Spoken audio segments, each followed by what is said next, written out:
আশা করছি সবাই ভালো আছে, সুস্থ আছে। অপোজিট ফ্যামিলিতে সবাইকে অনেক অনেক ভালোবাসা জানিয়ে স্বাগত জানাচ্ছি। তো আজকে চলে এসেছি একটা দারুণ রেসিপি নিয়ে, যেটা হচ্ছে কি নিরামিষ রেসিপি। তোমরা এনি টাইম খেতে পারো। সবাই পনির ভালোবাসো, আর পনিরটা বিভিন্ন রকমভাবে বানানো যায়। তো তোমাদের সাথে রেসিপিটা শেয়ার করছি। আজকে বানাবো পনির মশালা, যেটা একদম ঘরোয়া পদ্ধতিতে হবে। আর কোনো খরচ নেই, কোনো কিছু না, জাস্ট পনিরটা বাইরে থেকে কিনে আনবে, ঘরের মশলা দিয়ে দারুণ দুর্ধর্ষ রান্না হবে। তো একবার করেই দেখো আর খেয়েই দেখো কেমন মজা লাগে। তো চলো ঘরোয়া পদ্ধতিতে পনির মশালা বানিয়ে তোমাদের সাথে শেয়ার করছি। আর পনিরটা যেটা বানাচ্ছি সেটা হচ্ছে কি রাইস, মানে ফ্রাইড রাইসের সাথে খেতে পারো, বা কোনো পরাঠা লুচির সাথেও খেতে পারো, দারুণ লাগবে। তো চলো দেখতে থাকো, সাথে থাকো। ভালো লাগলে অবশ্যই লাইক কমেন্ট শেয়ার করে দিয়ে সাবস্ক্রাইব করতে ভুলো না। এভাবে পাশে থেকে সাথে থেকে চলো। তো বন্ধুরা, পনির মশলা বানাবার জন্য দেখো এখানে নিয়েছি কিছুটা পোস্তর মধ্যে দিয়ে দিচ্ছি কাজু। আর এখানে কাজু পোস্ত দিয়ে ফার্স্টে হচ্ছে একটু গ্রাইন্ড করে নেবো, সামান্য শুকনো গ্রাইন্ড করার পর এখানে দিয়ে দিচ্ছি আবার কিছুটা আদার টুকরো। তো আমি এখানে একটা ছোট্ট আদা নিয়েছিলাম, সেটাকে ছোট ছোট করে স্লাইস করে নিয়েছিলাম গোল গোল। আর দুটো কাঁচা লঙ্কা দিলাম, কারণ এই কাঁচা লঙ্কাটা প্রচুর ঝাল। আর দিয়েছি সাথে টমেটোস। তো দিয়ে এখানে পেস্ট করে নিয়েছি। পেস্টটা এখন পাশে একটু রেখে দিচ্ছি। দেওয়ার পর দেখো স্লাইস করে নিয়েছি এখানে কিছুটা পনির। তো পনিরটা একদম সফট ছিল, যার জন্য ভিনিগারে ভেজাবার কোনো দরকার ছিল না। আর যে কেউ হচ্ছে সফট পনির নিয়ে আসবে, তাদের ভিনিগারে ভিজিয়ে রাখার কোনো দরকার নেই। তো পনিরের স্লাইসে দেখো আমি দিয়ে দিয়েছি ফার্স্ট একটু নুন, একটু কাশ্মীরি রেড চিলি পাউডার, আর কিছুটা হচ্ছে কি হলুদ গুঁড়ো। তো দিয়ে সেটাকে ভালো করে মাখিয়ে নিলাম, নিয়ে সাদা তেলে ভালো করে ফ্রাই করে নেব। তো এখানে আমি কিছুটা ফ্রাই প্যানে সাদা তেল নিয়েছি। নেবার পর সাদা তেলে দিয়ে পনিরটাকে হালকা ভেজে নিতে হবে। এটা একদম লালচে ভাব যেন না আসে পনিরের মধ্যে। জাস্ট 1 থেকে 1.5 মিনিট জাস্ট নাড়াচাড়া করে নেওয়া হবে। বেশি লালচে করে ভাজলে তাহলে পনিরটা শক্ত হয়ে যাবার চান্স অনেকটাই বেশি থাকে। তো যার জন্য আমি এখন জাস্ট নরম করে করে একবার দুবার এপাট ওপাট করে ভেজে নিলাম। নিয়ে এবার এটাকে আমি আস্তে করে তুলে নেব।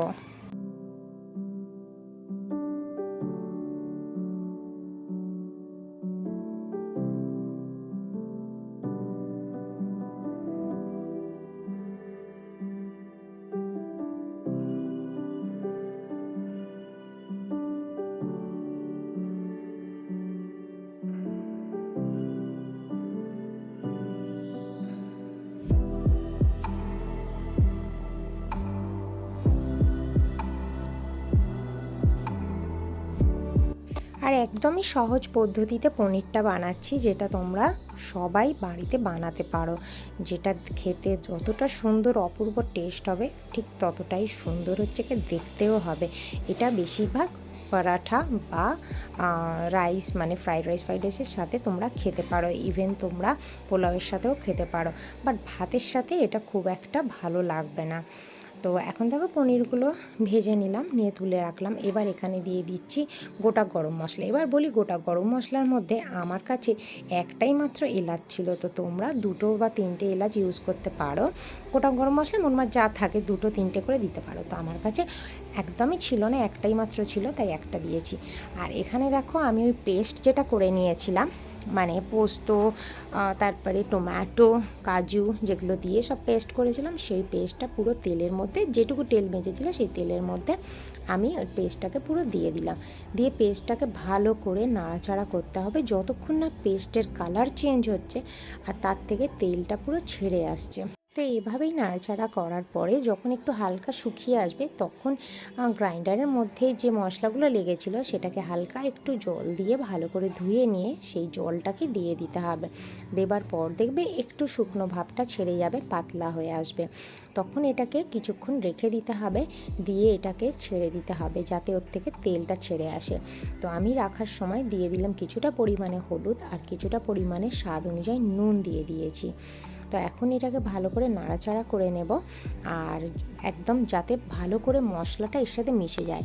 তো এর মধ্যে দিলাম দেখো হলুদ দেবার পরে রেড চিলি পাউডার, যেটা কাশ্মীরি রেড চিলি পাউডার, কোনো ঝাল নয়, জাস্ট শুধু ওটা কালারের জন্য।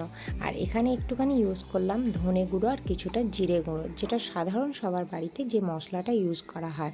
তো পনির মশলা বানানোর জন্য একদম ঘরোয়া পদ্ধতিতে ঘরোয়া মশলা ইউজ করা হয়েছে। তো এই মশলাটা ভালো করে এর সাথে মিশিয়ে দিলাম, দিয়ে আমি নাড়াচাড়া করে নিলাম। নেবার পরে যাতে মশলার কোনো কাঁচা গন্ধই না থাকে, তো যখন শুকিয়ে শুকিয়ে আসছে তখন আমি কিছুটা জল ঢেলে দিলাম এর মধ্যে। জল দিয়ে এবার ফুটতে দিতে থাকবো, যাতে এটা ফুটে তেলটা পুরোপুরি বেরিয়ে আসে। আর রঙটা যখন চেঞ্জ হয়ে যাবে জানবো আমার পনিরের মশলাটা পুরো কমপ্লিট।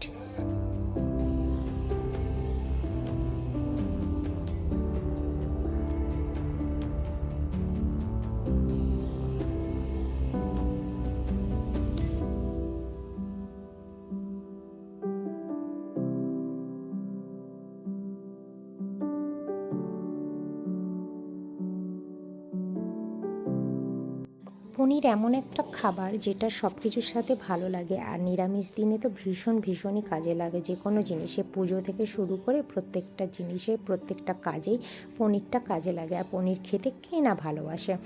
আর নিরামিষও করা যায়, আমিষভাবেও করা যায়। আমিষ মানে পেঁয়াজ দিয়েও করা যায়, আদা রসুন দিয়েও করা যায়, আবার সাধারণ এইভাবেও করা যায়। পনিরের হাজার একটা আইটেম হয়, আর পনিরের আইটেমগুলো ভীষণই ভালো লাগে বিকজ অফ আই লাভ পনির। তো পনির যখন ভালোবাসি, পনির তো নানান রকমভাবেই বানাতে হবে, তাই না?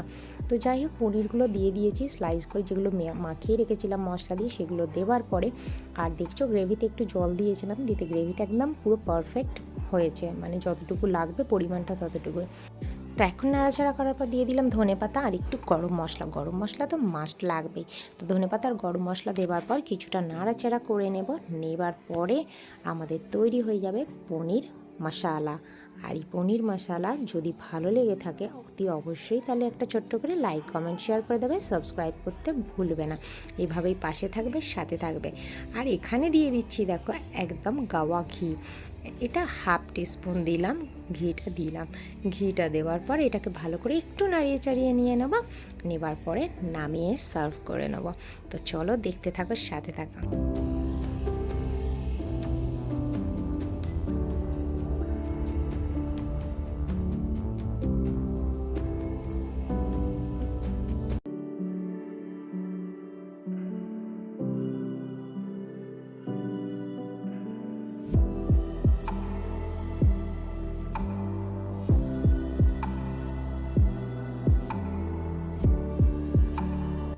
তো দেখো বন্ধুরা, পনিরটা কত সুন্দর কালার এসছে, একদম পুরো রেস্টুরেন্ট স্টাইলে হয়ে গেছে। যেমন দেখতে সুন্দর হয়েছে, খেতেও কিন্তু অসাধারণ হয়েছিল। পনিরটা ভীষণই সফট ছিল। তো তোমরাও এভাবে বানিয়ে, ভালো লেগে থাকলে অবশ্যই পাশে থেকো। কাল আবার ফিরে আসছি নতুন ব্লগ নিয়ে। সবাই ভালো থেকো, সুস্থ থেকো। আজকের মতো টাটা।